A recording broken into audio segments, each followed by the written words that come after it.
Noin, lopultakin.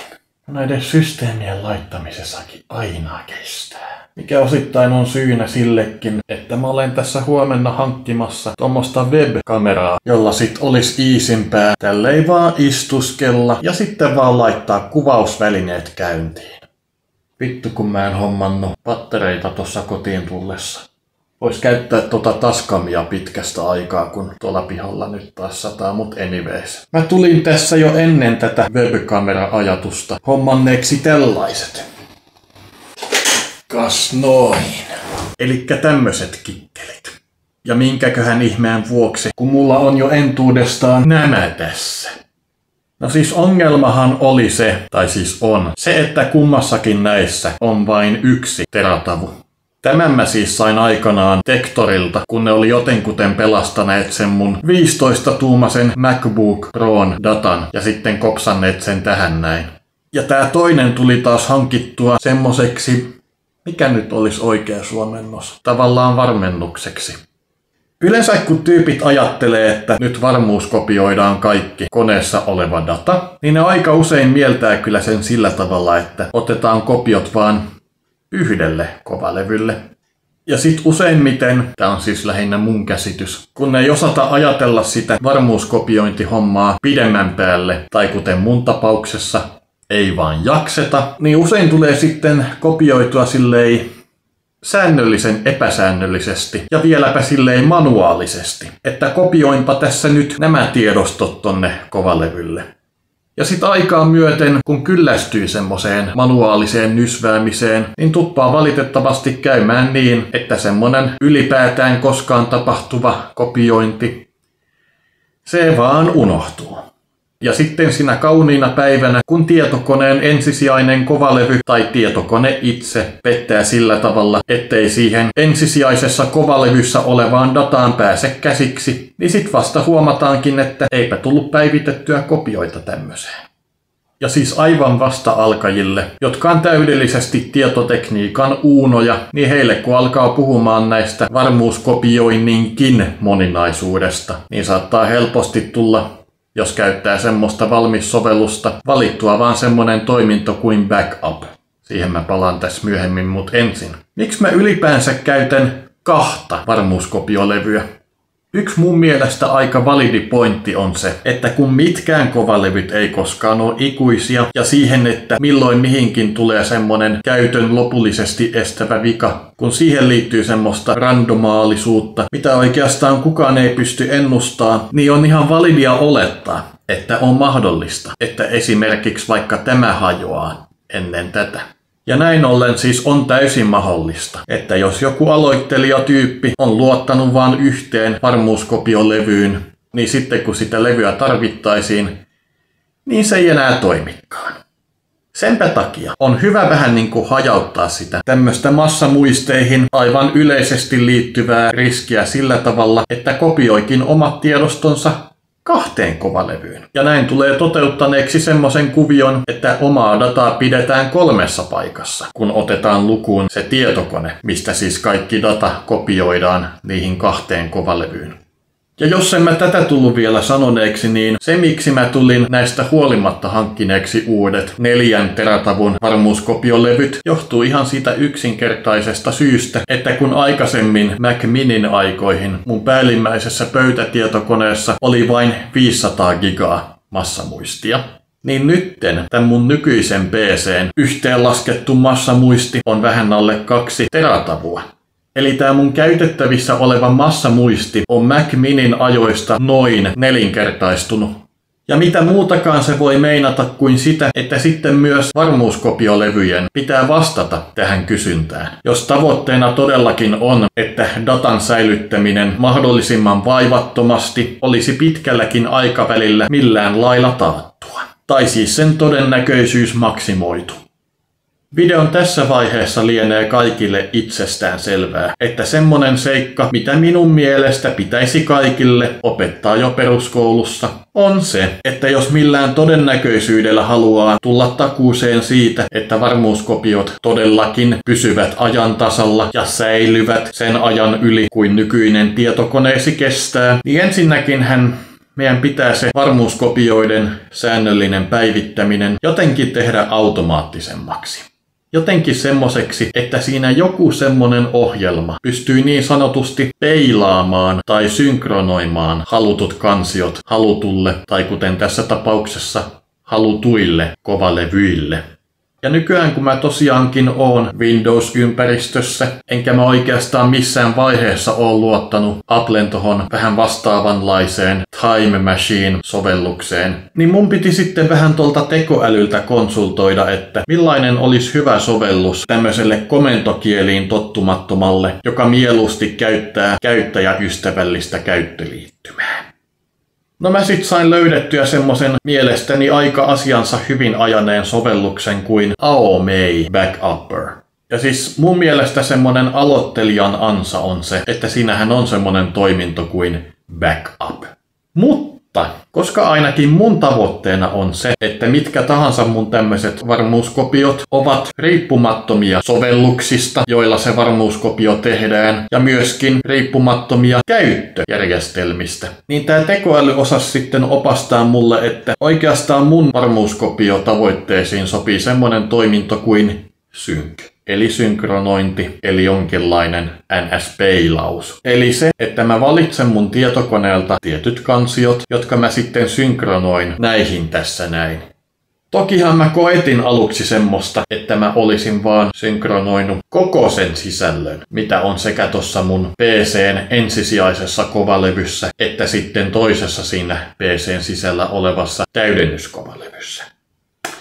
Mutta siinä tuli vastaan semmonen ongelma, että koska Windows on vähän semmonen, että ellei sitten kaikki käyttissysteemit, niin jos sä koitat niin kun Windowsin tämmösiä systeemitiedostoja ihan semmosenaan synkronoida jollekin toiselle varmuuskovalevylle, mikä on sitä paitsi ihan helvetin tyhmää, niin se vaan tulee aiheuttaa sen, että koska se ohjelma joutuu prosessoimaan kymmeniä tuhansia pieniä tiedostoja, niin se käytännössä niinku se ei saattaa sen koko homman niin, että mikään ei etene. Koko homma siis ei yön aikanakaan edennyt yhtään vitun mihinkään. No, sitten tässä eilen, eli päivä sen jälkeen kun mä olin nämä hankkinut, niin sitten viimeistään mä älysin vaan tehdä sen, että mä vaan valikoin tarkkaan ne semmoset kansiot, joilla oikeesti on väliä. Enkä esimerkiksi semmosia, missä on niin kuin nämä sovellukset tai systeemitiedostot, koska sovellukset aika todennäköisesti on vielä tulevaisuudessakin ladattavissa. Niin heti kun mä käskin tämän sovelluksen synkronoimaan pelkästään niitä kansioita, joissa on oikeasti ne tiedostot, jotka mä haluan niin kuin NS vakuuttaa tällä tavalla, niin sitten alkoi tapahtumaan. Ja siis tässä Aomei Backupperin ilmaisversiossa 2 kovalevyn tämmönen synkronointi, niin sen vaan joutuu hoitamaan semmosella tavalla, että sä aikataulutat näille muuten niin kuin täysin identtisen synkronoinnin ihan vaan ainoastaan siten, että toiseen kovalevyyn se alkaa synkronoimaan vaikka 5 minuuttia myöhemmin. Käytännössä, kun sä toimit ilmaisella Aomei Backupperilla tällä tavalla, niin se oikeastaan vaan tarkoittaa sitä, että jos sen seuraavan synkronoinnin pitäisi jo alkaa siinä vaiheessa, kun ensimmäinen synkronointi on vielä käynnissä, niin sit sä vaan odottaa, että ensimmäinen synkronointi on tehty ja aloittaa sitten sen seuraavan.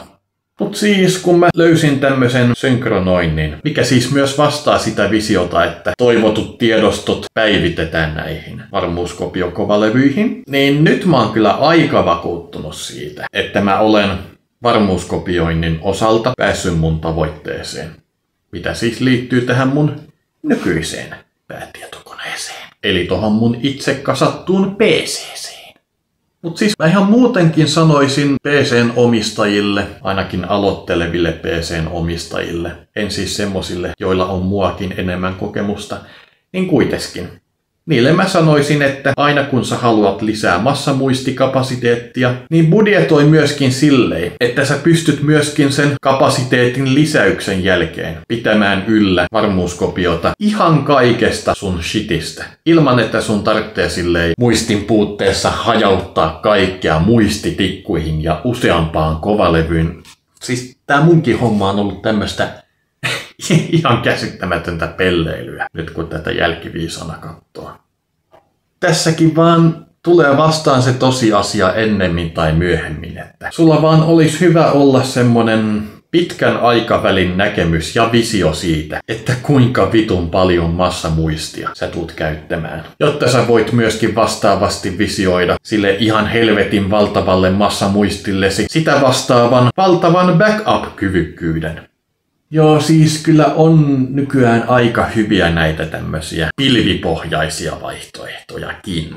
Siis toi Google Driven 200 giganen, siihenkin menee vaan joku noin 3 EG kuussa ehkä. Mut siis Googlestakin me tiedetään, että kun Googlehan on yksityinen yhtiö, niin sillä ei ole mitään, vaikka se asemansa vuoksi onkin nykyään tämmönen julkinen paikka. Niin lainsäädännöllisesti sillähän on täysoikeus toimia niin vitun mielivaltaisesti kuin se haluaa. Ja potkia vaikka mutkin ihan tosta noin vaan veks. Niin senkin takia, vaikka myönnetään, mä en tuossa vuosikymmenen vaihteessa vielä tehnyt niin kuitenkin kehottaisin jokaista sisällön tuottajaa vähintään miettimään semmosen edes niinku jonkinlaisen budjetin sille, että on niinku sitä omaa massamuistia niin helvetin paljon, että sitä ei välttämättä useampaan vuoteen joudu miettimään. Ja sama pätee myöskin tämmöisiin varmuuskopiointeihin. Hankaluushan tietenkin aina on se, että tilanteet ja visiot muuttuvat ajan myötä. Mutta siis tosiasia vaan on se, että jos olisi aikakone, niin kyllä mä tolle nuoremmalle itselleni niin tulisin pitämään sille vähän kattopuhuttelua ja sanomaan, että ihan oikeesti. Kokoa nyt ittees. Kokoa nyt ittees tämmöisiin liittyvissä jutuissa. Ja siis tajua se tosiasia, että niinku ennemmin tai myöhemmin sä et vaan jaksa tietoisesti ylläpitää semmoista manuaalista rutiinia, että no niin, nyt varmuuskopioidaan nämä tänne ja tonne. Ennen pitkään sä automaattisesti haluat vaan keskittyä siihen, että sulla tulee kontenttia ylipäänsä ulos. Ja jotta sä pystyt keskittyä maksimaalisesti siihen, että sulla tulee kontenttia ulos, niin sun pitää samalla myös olla valmis tutkimaan niitä vaihtoehtoja siihen, että sun oman datan vakuuttaminen on mahdollisimman niin itsestään toteutuvaa. Et sä et edes niin kuin omassa arjessasi joudu miettimään sitä. Ja siis tälleen kun ajattelee, niin toki voi ihan varmasti osalle tulee houkutus kokeilla noita Googlen ja Microsoftinkin näitä pilvitallennusmahdollisuuksia. Mutta niissä taas justiinsa on se homma, että pilvipalveluihin voidaan hyökätä. Ja sitten on justiinsa tämä, että kun sä luotat johonkin yksityiseen yhtiöön, että se niin kuin pitäisi huolta sun datasta, niin yhtiöillä vaan ne on, miten tää nyt sanois? Silloin kun sä ostat säilytystilaa, tuommoista pilvisäilytystilaa joltain yhtiöltä, joka ei oo sun hallussa, niin sä kuitenkin altistat itses, paitsi että sä maksat siitä kuukausittain, niin sä altistat itse sille, että jonain päivänä sille yhtiölle tapahtuu jotain kauheeta, sun käyttäjätunnukset hakkeroidaan. Siis ei sitä oikein voi tietää, että mitä tapahtuu. Joo, siis totta kai voi esittää senkin argumentin, että sä voit vahingossa saada jonkun tunkeutujan sun koneelle, ja sitten sun kone ja varmuuskopiot kaikki saastuu. Mut siis olettaen, että sä kuitenkin käsität sen, että verkkopankkiin ei mennä Google-haulla, vaan opetellaan se pankin osoite ja näpätään se osoite siihen osoitekenttään ja sitä kautta mennään. Kun sä tajuat tämmöisiä perustavanlaatuisia juttuja, niin vois kuvitella, että sä oot silloin jo aika pitkällä. Ja oikeastaan vieläkin tärkeämpää on just se, että kun salasanat jossakin määrin ovat edelleen osa meidän tunnistautumisia, niin kun sä tajuat senkin seikan, että sulla pitää olla kompleksisia ja pitkiä erilaisia salasanoja kaikkiin sun fucking palveluihin, niin kun sä oot jotenkin sen hanskannut, niin ainakin mä voin mun kokemuksella jo 10 vuoden kokemuksella sanoa, että ei ole toistaiseksi mulle tapahtunut mitään semmoista, että koneesta olisi tiedot viety tai ei mitään semmoista.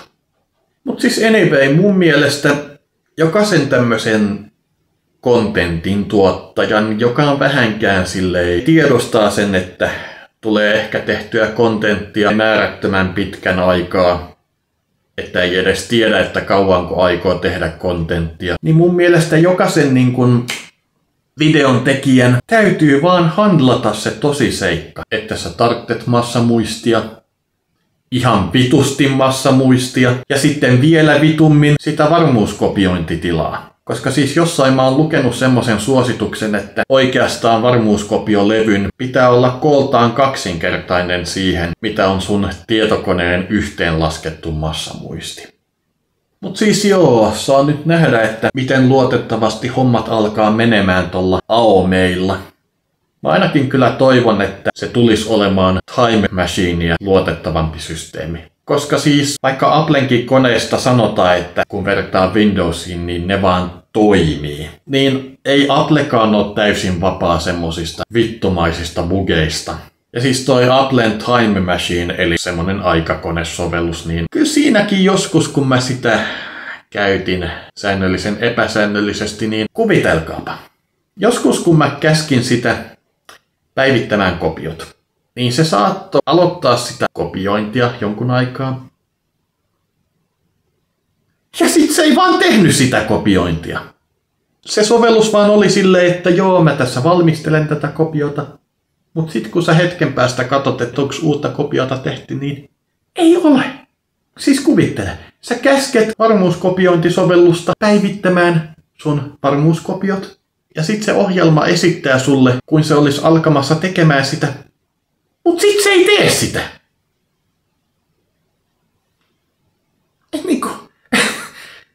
Ei sillä ei voi olla. Ja siis kaikki tämmöiset esimerkit menee just sitä vastaan, että Apple olisi täysin vapaa tämmöisistä Windowsin veemäisistä puolista. Ei ole. Tai ei ainakaan silloin ollut, kun minä käytin vielä Mackiä päivittäisissä hommissani. Ja mä nyt toivoisin, että tämä AOMEI, miten se nyt menikään niin, että se nyt sitten suostuisi mukisematta hoitaa sen saakelin homman, mikä sille on annettu. Koska varsinkin niin kuin iän myötä sä vaan haluat niin kuin selviytyä näistä jokapäiväisistä taakoista, kuten päivätoiminnassa käymisestä.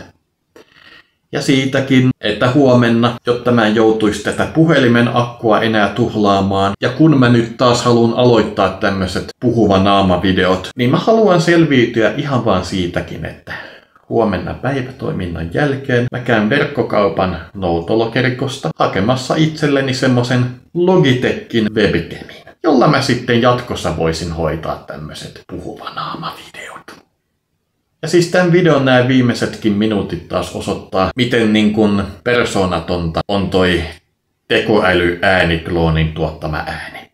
Siitä ei saa niin kuin ulos tämmöisiä tunneilmaisuja. Tai siis voihan nykyiset tekoälyt aika siis tosi vakuuttavasti. Voihan ne niin kuin deepfakeata aivan kaiken jo käytännössä. Mutta siis olettaen nyt, että yleisö edelleen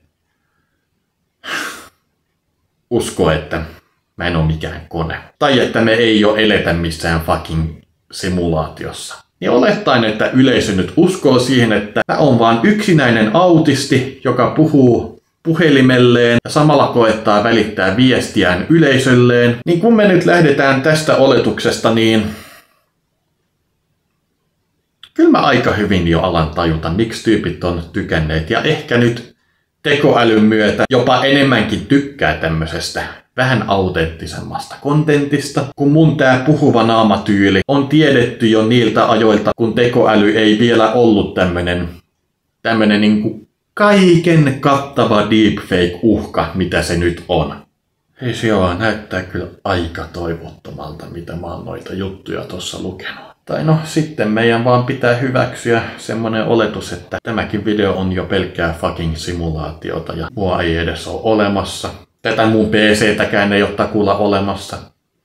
Ei tätä mun asuntoa. Kaikki on vaan simulaatiota. Raiden, about this colonel of yours. I found out where he is. Where? Inside Arsenal. What? I've checked out all the possibilities, but I keep coming back to Arsenal. It isn't a relay point, it's the origin of the signal. And the encryption protocol it uses is exactly the same as that of Arsenal's AI, the so-called GW. What the hell does this mean? I think it means you've been talking to an AI. That's impossible. The kernel probably isn't GW per se. GW was most likely stimulating cortical activity in the dormant part of your brain through signal manipulation of your own nanomachines. The kernel is, in part, your own creation, cobbled together from expectations and experience. That's crazy! But it's probably the truth. The virus may be starting to affect GW, which would explain the kernel's behavior. It was all an illusion? Everything I've done so far? Raiden, Snake, what's happening around here? I don't know. What I do know is that you're standing right here in front of me. Not an illusion. Flesh and blood. Huh? It's your call. You can drop this if you want. No, I can't do that. Let's go.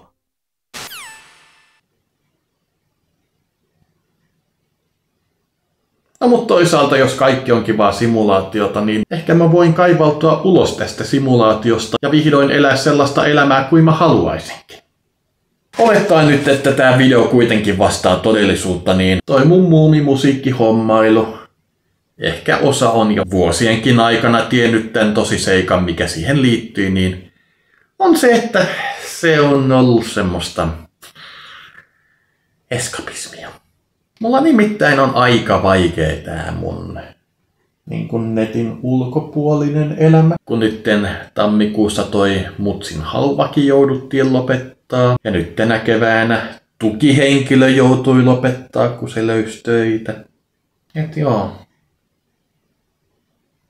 Paitsi että me eletään koko ajan enenevässä määrin jossain simulaatiossa, josta me ei edes tiedetä, että eletäänkö me siinä jo, niin kyllä tämä mun loppuelämä tulee olemaan aika helvetin yksinäistä. Mähän laitoin tästä jo aikamoisen jutun tohon mun Gilotomia Official-kanavalle. Näyttääkseni toteen vaan sen tosiasian, että tässä muutenkin niin kuin 99% elämästä on vaan pelkkää fucking kulissia. Ja eikä tää siis oo mikään yhtäkkinen oivallus, vaan tää vaan vituttaa tää homma, kun tää koko fucking saatanan elämä on vaan tämmöstä vitun fucking kulissia. Jota joutuu ylläpitämään sen takia, että olisi katto pään päällä ja että olisi joku fucking toimintakyky, jolle tää meidän näennäisen hyvä työelämämme ei vaan tarjoa mitään vitun tilaa. Ei niin kuin ei-autisteille, saatika autisteille. Et mä oon niin kuin ollut onnekas siitä, että mä oon ylipäänsä päässyt työkyvyttömyyseläkkeelle. Ja moni muu on ihan vähintäänkin vastaavassa tilanteessa ja ei vaan tipu. Kyllähän kaikki tietää, että ei tää niin kuin suomalainenkaan yhteiskunta, niin tämä ei ole kestävällä pohjalla. Eikä ylipäänsä niin kuin nämä länsimaiset kapitalismit, jotka niin kuin materiaaliselta elintasoltaan ovat aivan huippua, niin kuitenkin tämä elintaso, niin kun ajattelee niiden ihmisten hyvinvointia, jotka niin kuin meille käytännössä Kiinassa ja muussa tekee nämä fucking tietokoneet, niin tää tulee hajoamaan. Mä en yksilönä, kukaan tubettaja ei voi tälle mitään. Loppu tulee. Ja tosiasia siis on se, että vaikka voisikin jankuttaa, että en minäkään tee tämän asian eteen yhtään mitään, niin hyvä, jos mä niin kuin nytkin jaksan kuvata tätä videota jo niin kuin tämmöisenkin kulissin ylläpito. Semmoisessa tilanteessa, missä niin kuin 90% omasta halutusta elämästä ei vaan tule toteutumaan, koska olosuhteet, koska kulttuuri, koska asenteet, koska nämä kaikki muut ihmiset, mitä meidän pitäisi teeskennellä ylistävämme. Me ollaan hävitty tää peli. Ja jotta voimme taas unohtaa nämäkin jutut, joista tuli papatettua, jotta emme kaikki tulisi hulluiksi, niin eipä kai sitten muuta kuin että näkemisiin, kuulemisiin ja varmuuskopioimisiin. Vittu, täällä haisee vieläkin palanut, kun eilen Nigrossa paloi pizza.